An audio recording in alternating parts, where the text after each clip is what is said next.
Hello and welcome to another episode of the FemiNinja Project, and thank you so much for tuning in. As always, I have a fascinating guest with me today, but this guy is really special because he's going to talk about keeping us healthy and pain-free from the bottom up. His name is Greg Stern. He is the Chief Foot Officer and owner of From the Ground Up Physiotherapy, where he helps people get to the root cause of their pain by teaching them to move their entire body in new ways to wake up sleepy muscles and introduce new movement patterns. Greg's chief mission is to help guide people through their own path of self discovery to not only be pain free, but to thrive in their everyday lives. Greg, thank you so much for being here and welcome to the show. Thank you very much for having me. Appreciate it. I love the fact that you guide people on a path of self discovery rather than saying, okay, do these exercises, keep coming back, I'll fix you. If you're still hurting, we'll try something else. But you really empower your clients or your patients to be able to heal themselves. And I love that. Yeah, definitely. Unfortunately, I think too much of the physical therapy realm is this relationship of like, I'm here to fix you. And while it sounds nice in theory to use your magic hands to kind of fix someone's body, if you're just focused on the site of pain and you don't look holistically at the body, well, the problems keep coming back over and over again. And then you think that you've tried everything and you get desperate and down because there's no other solutions available. But if we kind of just take a different approach that understands that I'm here to empower my clients. I'm here to be their guide. I'm here to show them how to move in new ways so Hmm. that the moment that they stand up from the table, nothing really changes. But if we've mainly focused my sessions on re-educating to reintroduce movements back into the body that have been lost over time due to injury, due to, preconceived notions of how I'm supposed to move or Hmm. whatever it might be, then we could finally make a real impactful dent on their body. And I've helped people with years and years of chronic pain get back Hmm. to doing the things they love, even when they have claimed to have tried everything. So Hmm. I think a new approach is definitely needed from a kind of global standpoint of how we think about therapy. Hmm.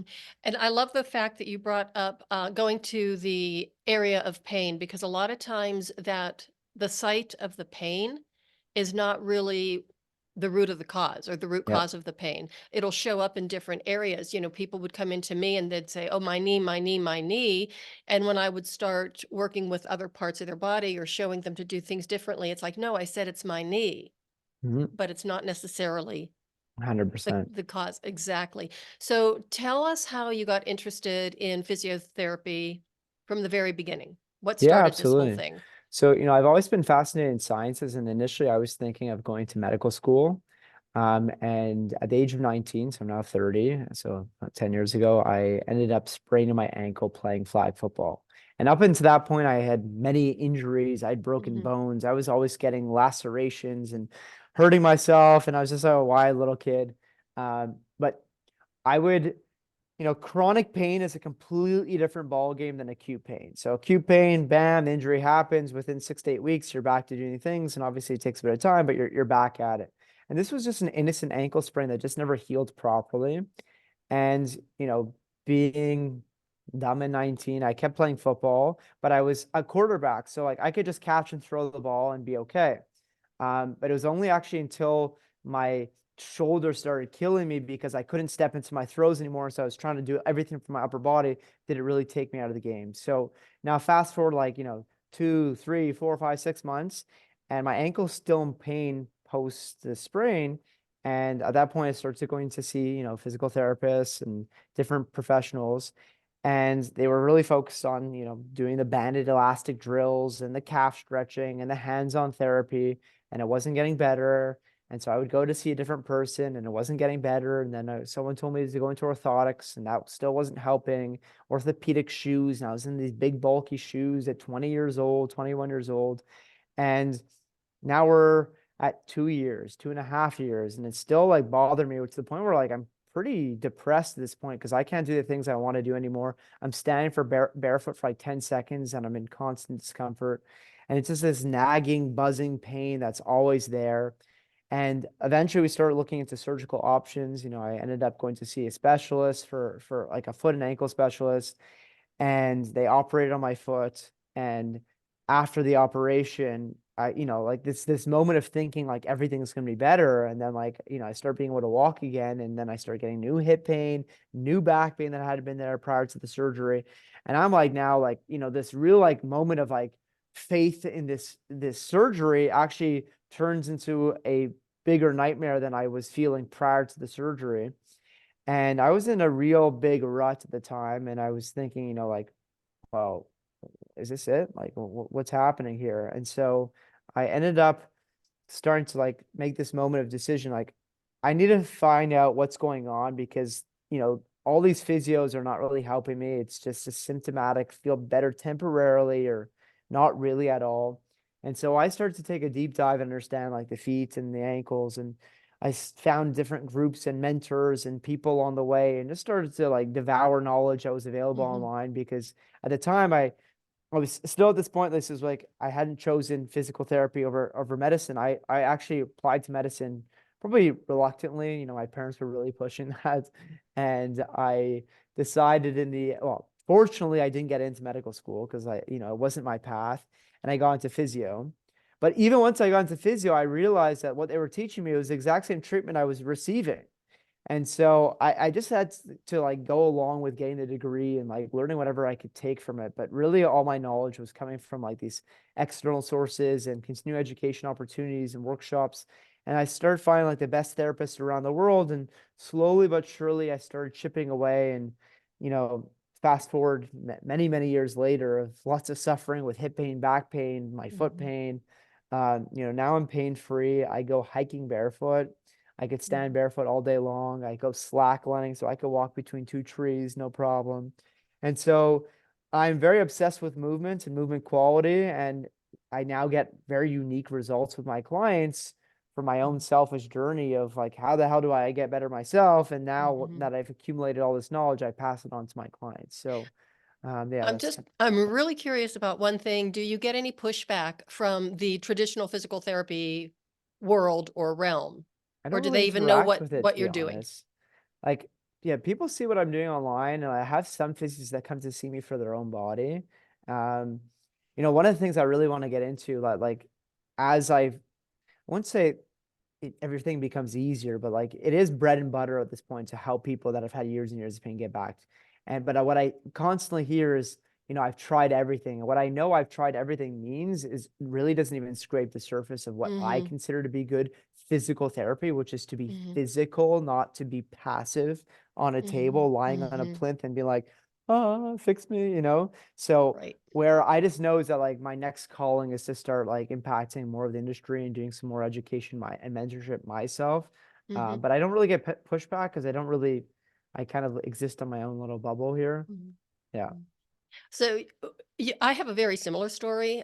Before I became a physical therapist, I was a chronic pain patient for 2.5 years Yeah. and lived that horrible life for, like I said, 2.5 years until I finally had that epiphany, that wake up call when one of my doctors told me I would never be able to do my grocery shopping and my laundry all in the same day because the arthritis in my spine was so severe I would end up being bedridden. And then she told me to start applying for disability because I was going to need it. Now, I was 36 years old.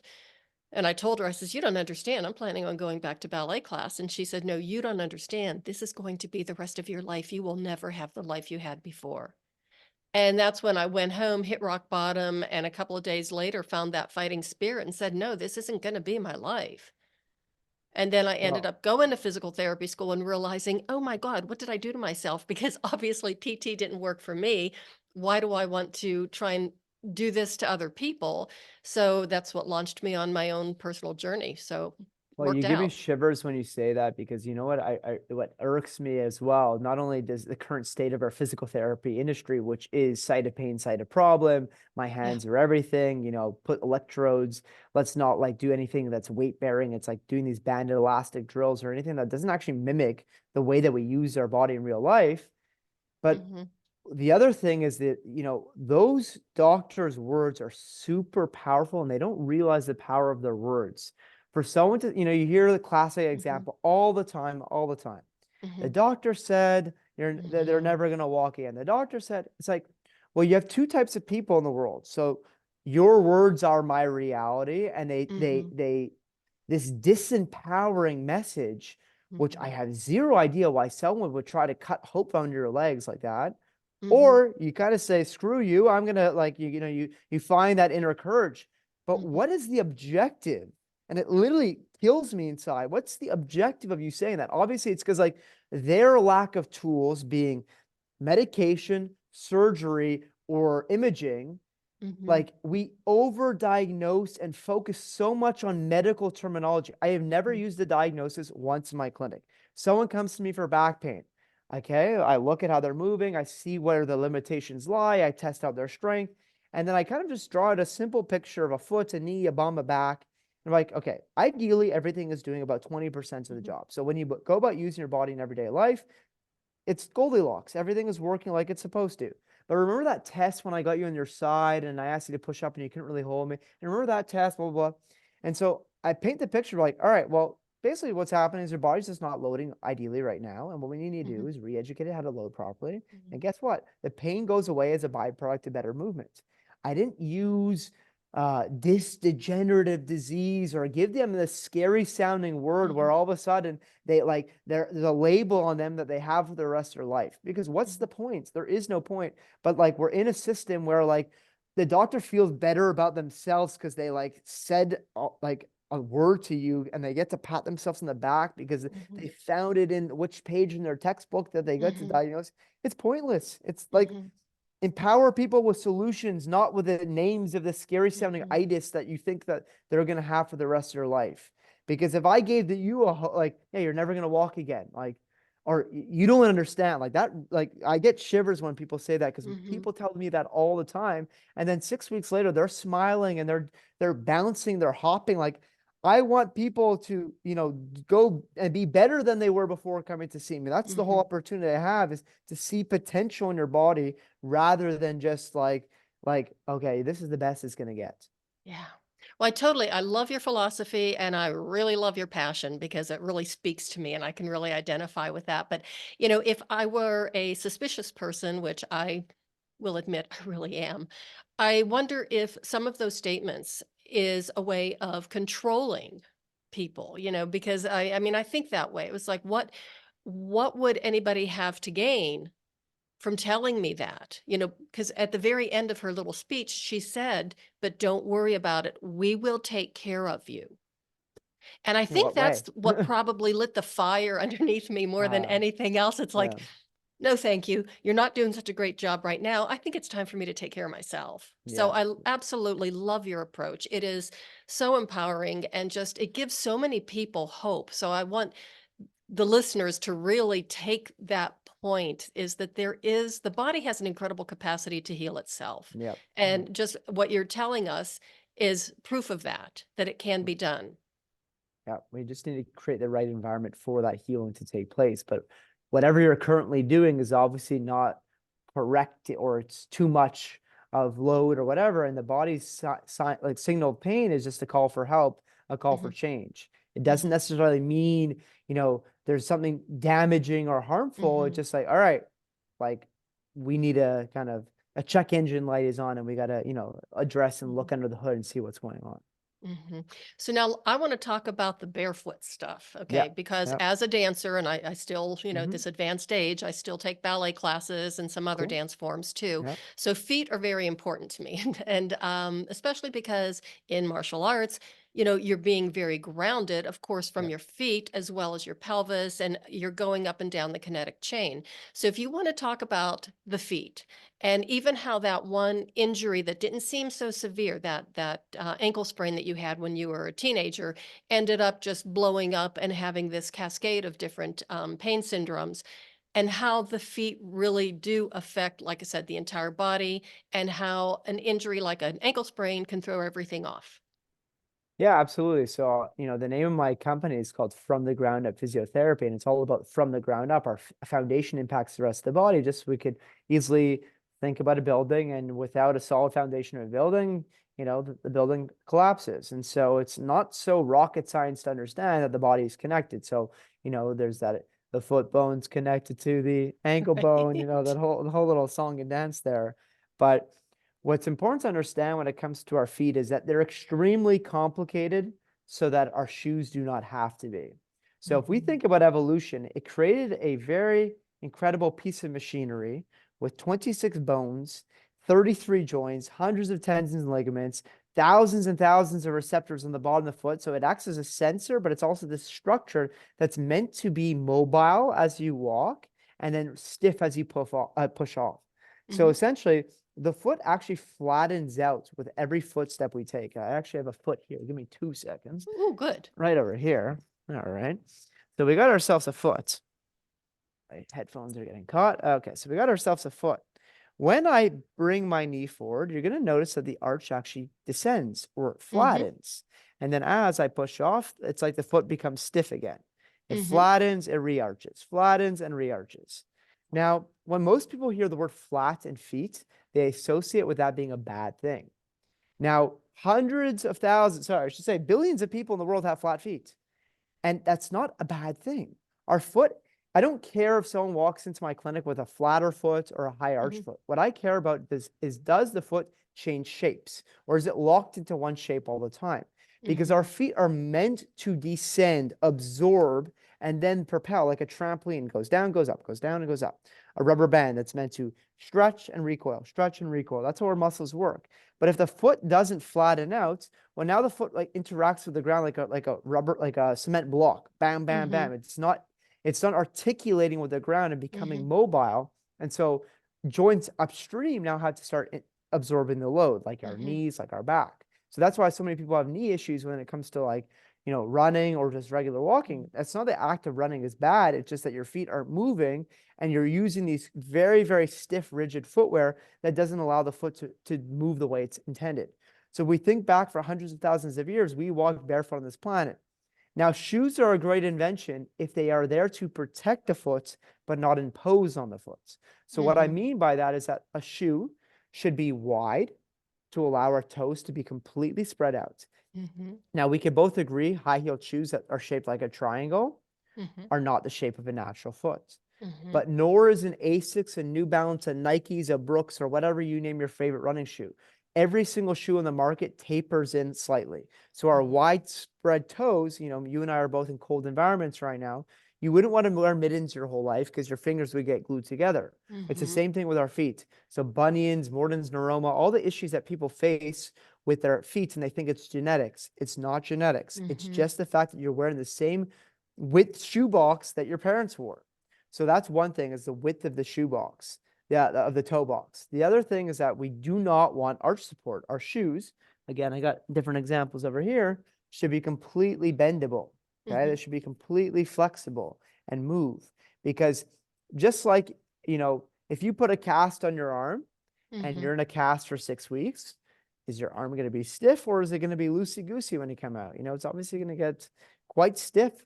And so when you start to look at all the shoes that are on the market today that Mhm. have motion control and stability and all these buzzword marketing terms, well, then the foot doesn't move very well. And as I was showing, it's supposed to move. Mhm. And so essentially the joints become stiff, just like a cast. Now, Mhm. the final thing to mention is that a shoe should also be flat from heel to toe so that our body's in line with gravity. Now, one of the reasons why women like to wear high heels is it kind of pops features, right? Breast and bust kind of get more exaggerated, but at the cost of that low back being quite exaggerated in its curve. Now, obviously, most people aren't wearing high heels, but even a half-inch heel on a classic runner, most shoes are actually slightly higher at the heel than the toe. Mhm. But what that does is it pushes our center of mass forward. And now I have to arch my back, bend my knees, and basically just compensate all the time for just not being Mhm. aligned with gravity. So with that long-winded rant, all that to say is that a shoe should protect the foot, i.e., let's not get stabbed by glass. Let's warm my foot or whatever it needs to do, but let's allow toe freedom, let's allow flexibility, and let's allow Mhm. evenness so that like every footstep is a joyful step rather than a step that's like fighting against the shoe Mhm. that's not letting the foot interact with the ground the way that nature intended. Well, and that's a really good point because not only is it the foot, fighting against the shoe, It's the it's whole the rest body. of the body, Yeah, the whole yeah, yeah, body. It impacts everything. 100%. I took actually I followed a woman, or I studied ballet with her. Actually, it was right before the pandemic, and even during the pandemic, she did some online classes. But her whole focus, I mean, she was a ballet mistress, of course, but her entire focus was basically on the foot. And, she really got me focusing on my feet. And even prior to taking from her, I discovered the toe socks where they spread your toes because I had really big bunions. Had a Mertens neuroma, and I was starting to get the, crossover on one of my, on one foot. I was able to completely reverse that. It did not happen overnight, but my feet are so much more articulate and flexible Yeah. than they were 20 years ago. Yeah. So it can be done.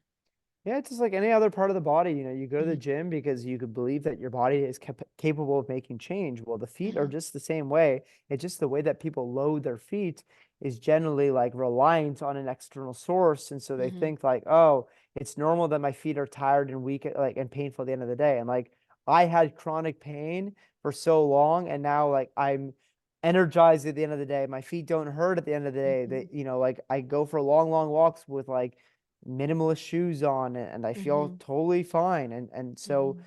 if someone who had chronic pain can change their feet, your feet can change. It's just a matter of Mhm, understanding like what the feet are supposed to do and not just doing things that stiffen it, but actually learn to create this absorption. So one of the mhm, biggest changes that happened for me was I mhm, learned that our feet are supposed to flatten, and I actually could train that. So many people that are suffering with plantar fasciitis and all that mhm, often told they're giving cat towel curls and things of the light that are all about like mhm, training the intrinsic muscles of the foot, but that doesn't really train it how to interact with the floor, which is to be that we heel strike, our mhm, body weight comes on top of the foot. That's when the foot creates that like flattening mhm, effect, and then we push off. And that's where most people miss that opportunity, is this midfoot flattening effect. Um, that is so important to train. And once mhm. I start training that with people, oh, like that feels like my foot's lighter and more Right. grounded and more, and they're like, my foot feels flatter. I'm like, well, no, it's not that it's flatter. It now just has the capacity to flatten, and you're just Mhm, appreciating that for the first time in your life. mhm. And not only are they pain-free, but from, martial artist standpoint, when you're that flexible on your feet, you have the ability to get away Yeah, if you exactly. needed to in a big Performance, hurry.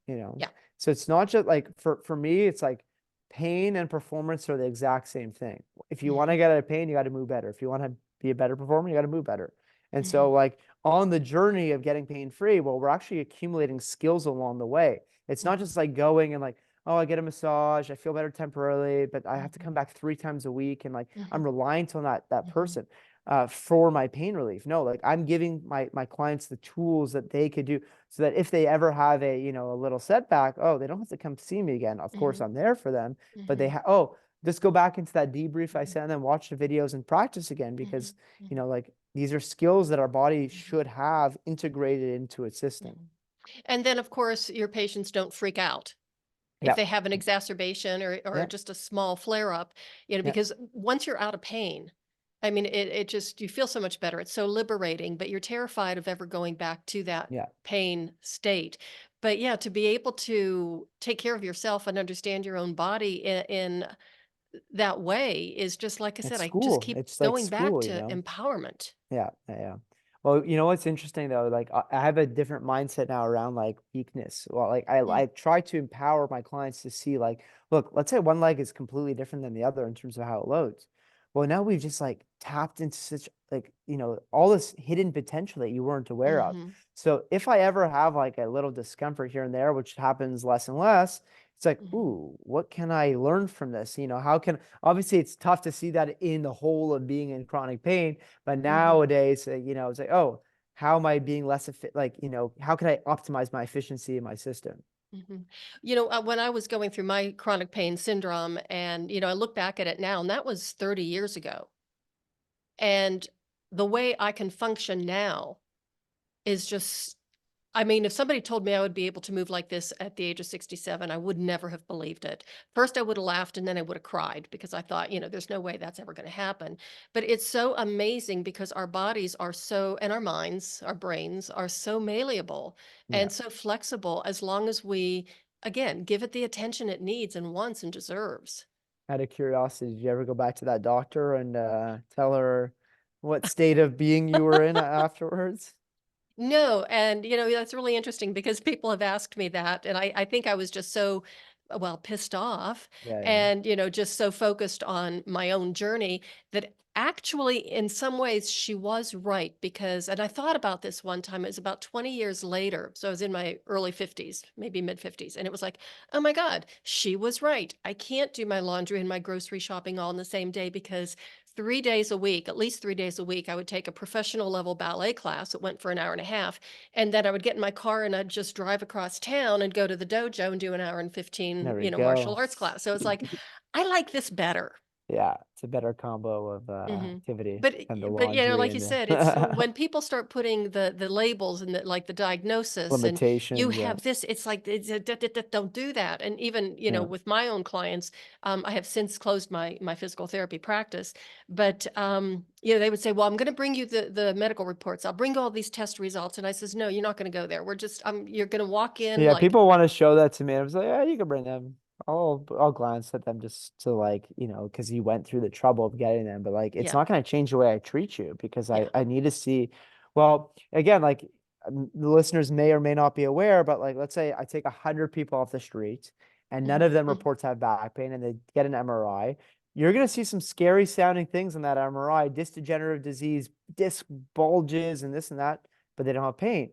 So clearly, what you are not your MRI, but we like to attach ourselves because we want to finally give a reason. Oh, that's why I have pain. And if I just inject that or whatever, it's like mhm, the cortisone injections, they don't go very far. They could provide that temporary relief, but then like I've gone 3 injections and I just don't understand why it's not working. Well, oh because my you're God. still don't know how to load onto your right leg.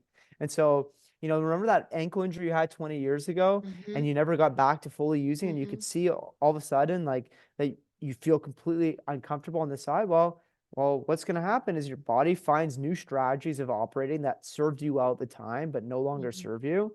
And unless we reintroduce confidence back into your system, it's going to avoid using that. And so other things, just like it's a scale. And so we mhm, just need to get things working again. And everything should mimic gait. Everything should mhm, mimic the way that we move when we walk. And mhm, so essentially, like my whole system is based around, imagine I'm a runner. Okay. mhm, So I'm going to start with my leg bent, so like one leg forward. Would I start with my body leaning forward or leaning back? Which one? mhm. Well, I would say neutral.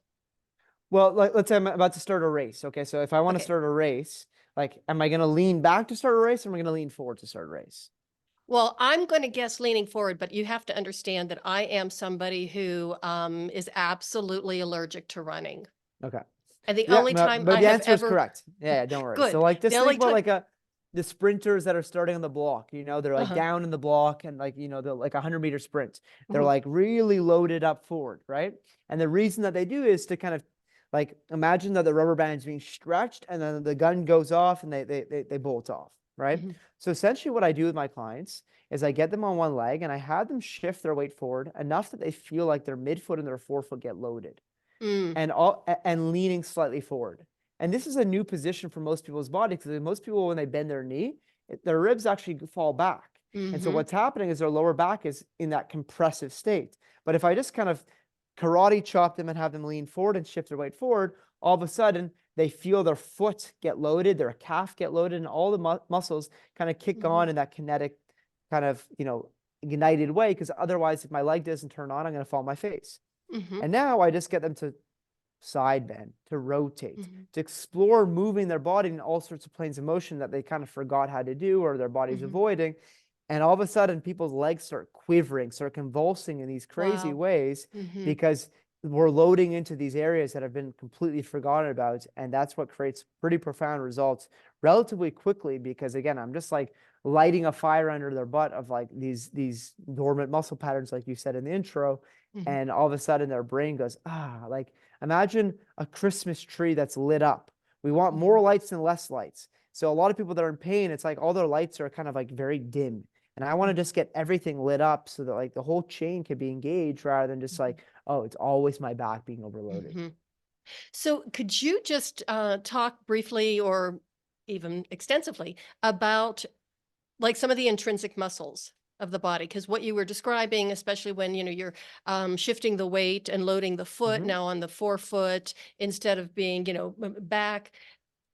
The helper muscles, the smaller muscles, because I know a lot of people, I always say, they're interested in the strong, building those Yeah. external muscles that you could see, Mm-hmm. the sexy muscles, but it's Mm-hmm. actually the smaller intrinsic muscles that are so important, that kind of, like you said, the sleepy ones. Yeah. So I think a huge thing is like literally just I'll say it to like most of my clients, like literally the difference between a knee bend and shifting their weight forward and feeling their forefoot load and their calf load for the first time is life changing for them. So what's happening, like a couple important muscles, I'll say it sounds very funny, but like the most important muscle for your back is your calf muscle, your soleus muscle, because that is the muscle that keeps your knee bent um, when we're walking. So if people think, if anyone has ever observed like watching someone walk and they see like someone's knee kind of jerk or Hmm. like snap back prematurely. Hmm. So we've probably all heard the expression like bend your knees to pick something up, right? Hmm. So what someone does is they bend their knee,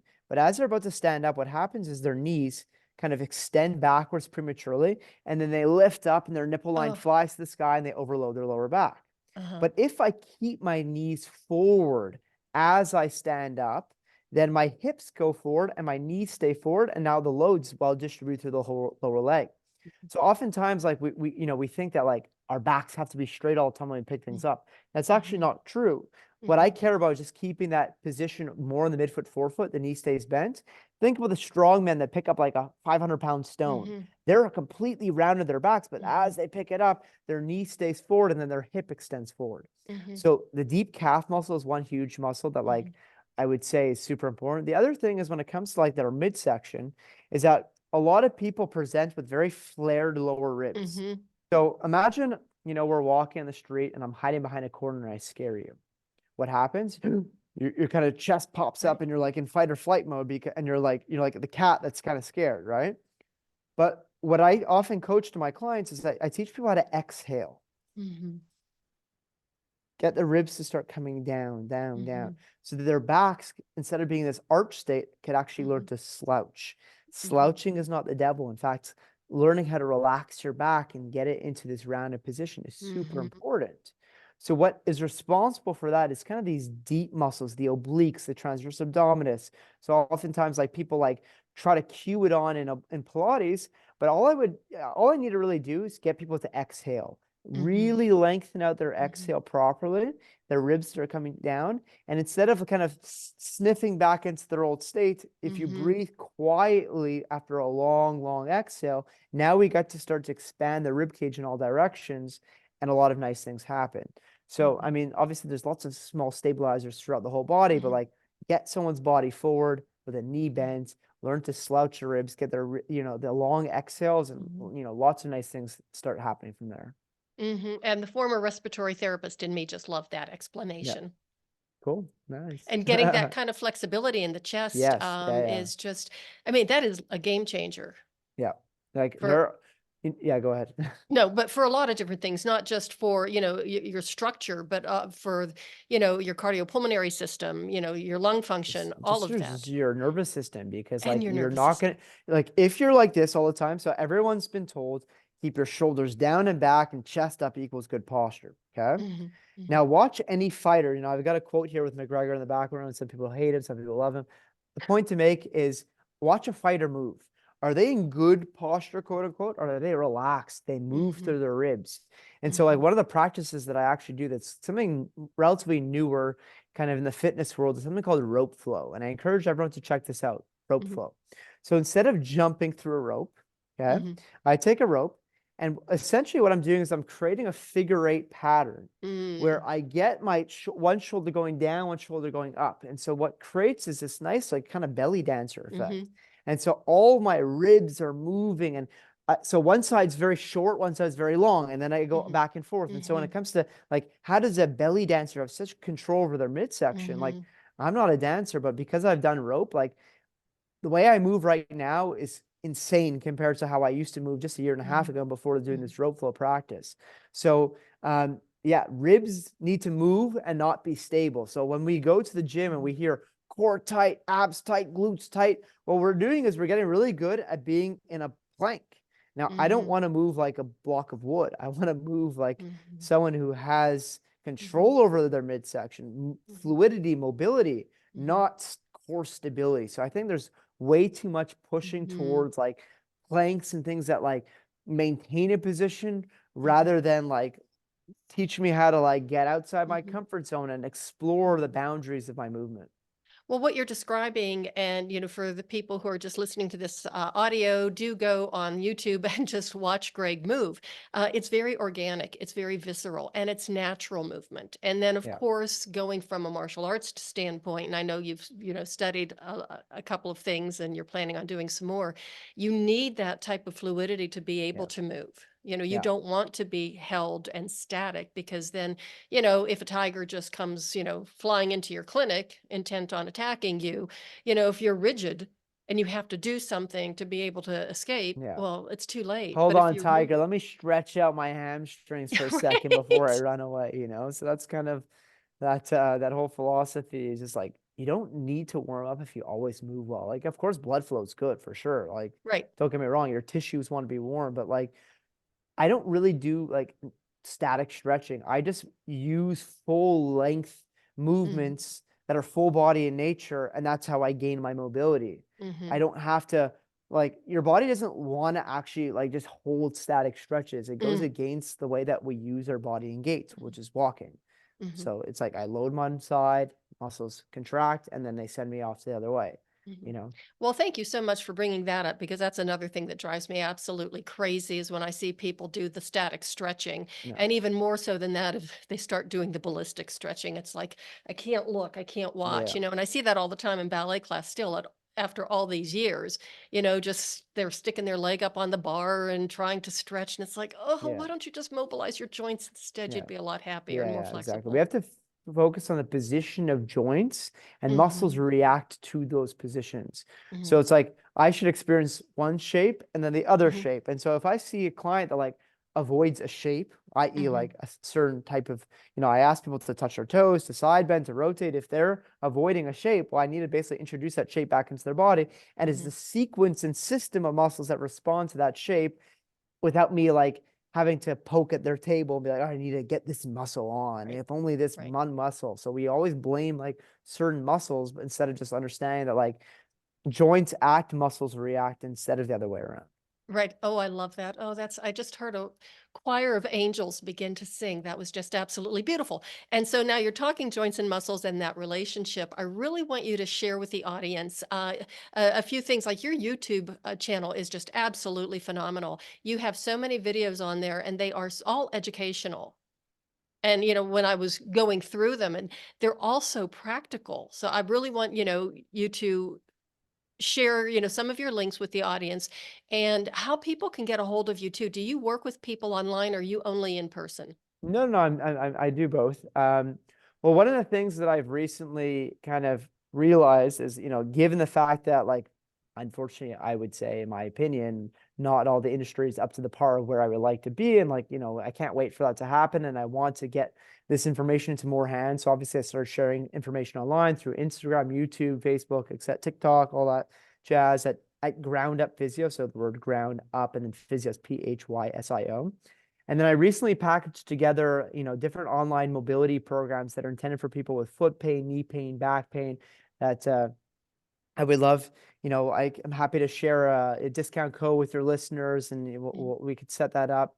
Mm-hmm. But the whole idea being that it's something easy for someone to do in their comfort of their own home without Mm-hmm. any fancy equipment, and it's just like a guide, me teaching you how to use your body. And it's the same exact exercise I use with my one-on-one clients that I Mm-hmm. that I filmed myself doing with models to, kind of show people how I want to see it. What are the common mistakes that people do? Mm-hmm. And it's just getting your whole system to work for you rather than against you, and things be synced up and working together. And people could also, find that through all the links. And if you go to my Mm-hmm. Instagram bio, you'll be able to find my program there. Okay, so I'm kind of guessing that you're pretty popular, so you must be very busy. My one-on-one client base is definitely pretty packed. I just had a client before you, and I got a full day ahead after we let off today.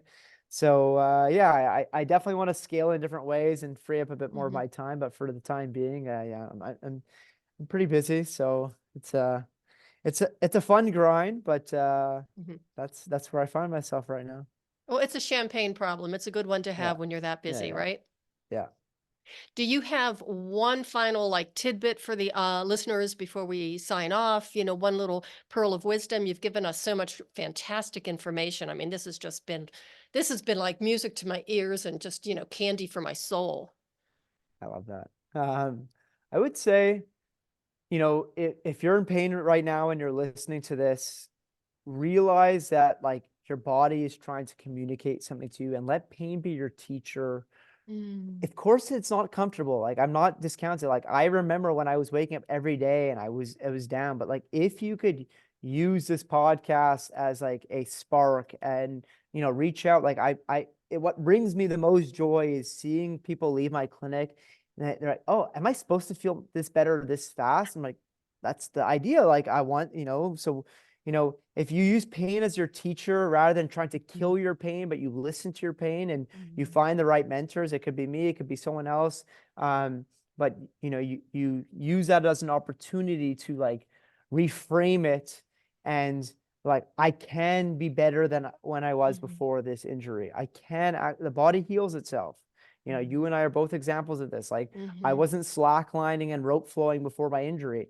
I'm actually slacklining and rope flowing because of my injury. mhm, I'm only own a physiotherapy clinic because of my injury. mhm, So it is a blessing. And obviously, at the time of the injury, I was depressed and didn't look at it this way. But mhm, this has catapulted me into a growth journey, not only physically, but spiritually, like relationally. Like, I am a completely different person as a result of this injury.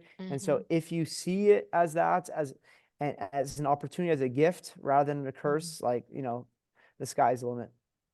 Oh, excellent. I love that. And pain is a powerful teacher, Yeah, but definitely it is is. there to help in Yes. some ways.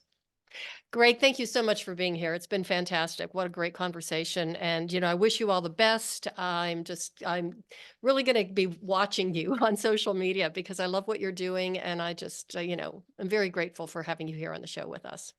Appreciate you having me. Everybody, thank you so much for listening. Oh my goodness, isn't this a fantastic episode? Please share it with everybody you know, especially if you know somebody who's struggling with pain, chronic pain, if they've been told that, they'll never be able to have the life they had before. Help get this message out because no one has to live in pain. And our bodies are incredible and they do have an incredible capacity to heal itself. And remember that pain is a powerful teacher, but it's amazing what happens when you get to the other side. So keep the faith. And that is the way of the FemiNinja.